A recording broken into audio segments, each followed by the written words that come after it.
ಆಗ ನನಗೆ ಅನಿಸ್ತಾ ಇತ್ತು ಸಭಾಪತಿಗಳೇ, ನಾನು ರಾಜಕೀಯಕ್ಕೆ ಹೋಗಬೇಕು, ನಾನು ಸಮಾಜ ಸೇವೆ ಮಾಡಬೇಕು, ಹಾಗೆ ಹೀಗೆ ಅಂತ.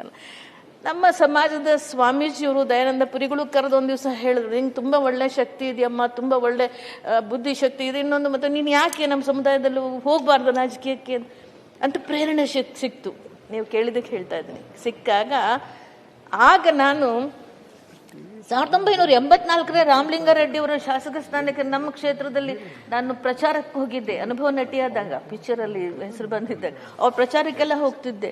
ವಜ್ರಮುನಿಯವ್ರನ್ನ ಕೇಳಿದೆ, ಇನ್ನೊಬ್ಬರನ್ನ ಕೇಳಿದೆ, ನಾನು ಕಾಂಗ್ರೆಸ್ ಪಕ್ಷಕ್ಕೆ ಸದಸ್ಯತ್ವ ಕೊಡಿ, ಕಾಂಗ್ರೆಸ್ ಪಕ್ಷಕ್ಕೆ ಸದಸ್ಯತ್ವ. ಆಗ ಆಗಲಿಲ್ಲ. ಅದಕ್ಕೆ ಅನಿವಾರ್ಯವಾಗಿ ಏನಾಯ್ತು, ಅಂಗೈಲಿ ಅಪ್ಸರೆ ಚಿತ್ರವನ್ನು ಮಾಡುವಾಗ ಕುಮಾರ್ ಬಂಗಾರಪ್ಪ ಅವರು ನಾಯಕರಾಗಿದ್ರು.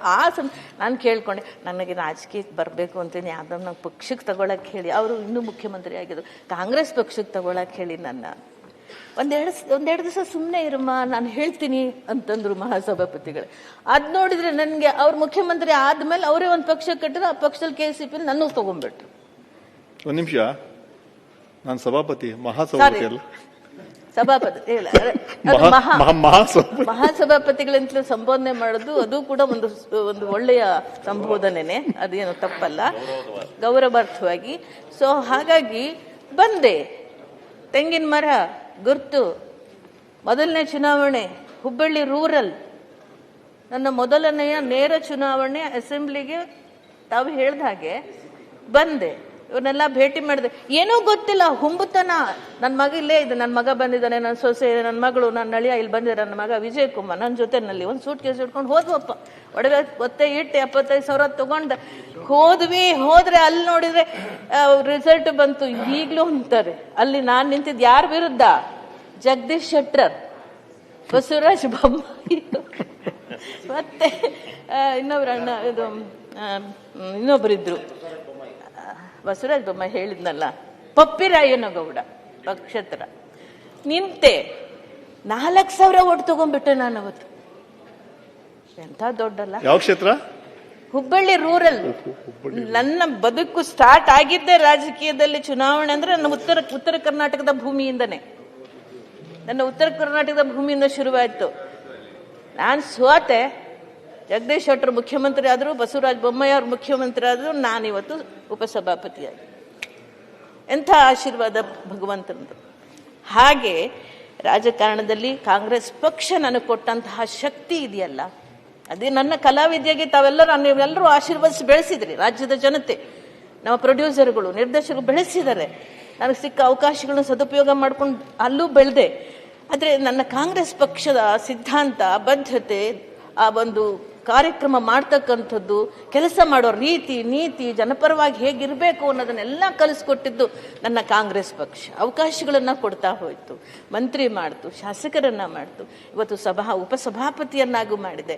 ಅದರಿಂದ ನಾನು ನನ್ನ ಪಕ್ಷಕ್ಕೂ ಕೂಡ ನಾನು ದೊಡ್ಡ ಕೃತಜ್ಞತೆಯನ್ನು ಸಲ್ಲಿಸ್ತೇನೆ. ಈ ಸಂದರ್ಭದಲ್ಲಿ ನನ್ನ ಹಾದಿಯಲ್ಲಿ ಬಂದಂಥ ನನಗೆ ಬೆಂಬಲವಾಗಿ ನಿಂತಹ ಬಂಗಾರಪ್ಪಾಜಿಯವರು, SM ಕೃಷ್ಣಾಜಿಯವರು ಮೊದಲು ಹೇಳಿದ್ರು ಸರ್. ಅವ್ರ ಜೊತೆಲೇ ಹೋಗ್ತಿದ್ದೆ. SM ಕೃಷ್ಣಾಜಿಯವ್ರ ಜೊತೆಲೂ ಕೂಡ ಭಾಷಣಗಳನ್ನು ಮಾಡೋಕ್ಕೆ ಜಿಲ್ಲಾ ಪಂಚಾಯತ್ ಚುನಾವಣೆ ಅಲ್ಲಿ ಅವ್ರ ಅಧ್ಯಕ್ಷರಿದ್ದಂಥ ಸಂದರ್ಭದಲ್ಲಿ ಆಗ ಗುರುತಿಸಿದ್ರು, ಈ ಹುಡುಗಿನಲ್ಲಿ ಒಂದಷ್ಟು ಟ್ಯಾಲೆಂಟ್ ಇದೆ ಅಂತ ಹೇಳಿ, ನಿನ್ನನ್ನು ನಾನು ಬಳ್ಳಾರಿ ಎಲೆಕ್ಷನ್ಗೆ ಹಾಕ್ತಾ ಇದ್ದೀನಿ, ನೀನು ಅಲ್ಲಿ ಹೋಗಿ ಕೆಲಸ ಮಾಡು, ನಿನಗೆ ಒಳ್ಳೇದಾಗತ್ತೆ ಅಂದರು. ನನಗೆ ಅವ್ರ ಮಾತಿನ ಅರ್ಥ ಗೊತ್ತಾಗ್ಲಿಲ್ಲ. ಆಗ ನನ್ಗೆ ಅವ್ರ ಮಾತಿನ ಅರ್ಥ ಗೊತ್ತಾಗ್ಲಿಲ್ಲ. ನಾನು ಬಳ್ಳಾರಿ ಫುಲ್ಲು ಕೆಲಸ ಮಾಡಿದೆ. ಉಮಾಶ್ರೀಸ್ ಟ್ರಾವೆಲಿಂಗ್ ಲೈಕ್ ಎ ವಿಂಡ್ ಅಂತ ಪತ್ರಿಕೆಗಳು ಬಂದಿತ್ತು. ಸುಷ್ಮಾ ಸ್ವರಾಜ್ ಅವರು ಮತ್ತು ಸೋನಿಯಾಜಿಯವರು ಅವರು ಗೆದ್ದರು. ಆ ನಂತರದಲ್ಲಿ ಗೊತ್ತಾಯ್ತು, ನಮ್ಮ DK ಶಿವಕುಮಾರ್ ಸರ್ ಅವ್ರ ಮನೆ ಬಾಗ್ಲ ಹತ್ರ ನಿಂತಿದ್ದೆ. ಆವಾಗ ಇದು ನಡೀತಿತ್ತು, MLCಗಳಿಗೆ ಆಯ್ಕೆ. ಗೊತ್ತಿಲ್ಲ ಅವ್ರ ಮನಸ್ಸಲ್ಲಿ ಏನಿದೆ ಅಂತ. DK ಶಿವಕುಮಾರ್ ಜಿಯವರು ಬಂದು ಹಿಂಗೆ ಕರೆದ್ರು, ಬರಮ್ಮ ಇಲ್ಲಿ, ನೀನು ಡೆಲ್ಲಿಗೆ ಹೋಗ್ಬಾ. ಡೆಲ್ಲಿನೇ ಗೊತ್ತಿಲ್ಲ, ಮೊದಲನೇ ಸರ್ತಿ ಡೆಲ್ಲಿ, ಎಲ್ಲಿಗೆ ಹೋಗ್ಬೇಕು, ಹೆಂಗೆ ಬರ್ಬೇಕು, ಏನೇನು ಗೊತ್ತಿಲ್ಲ ನನಗೆ.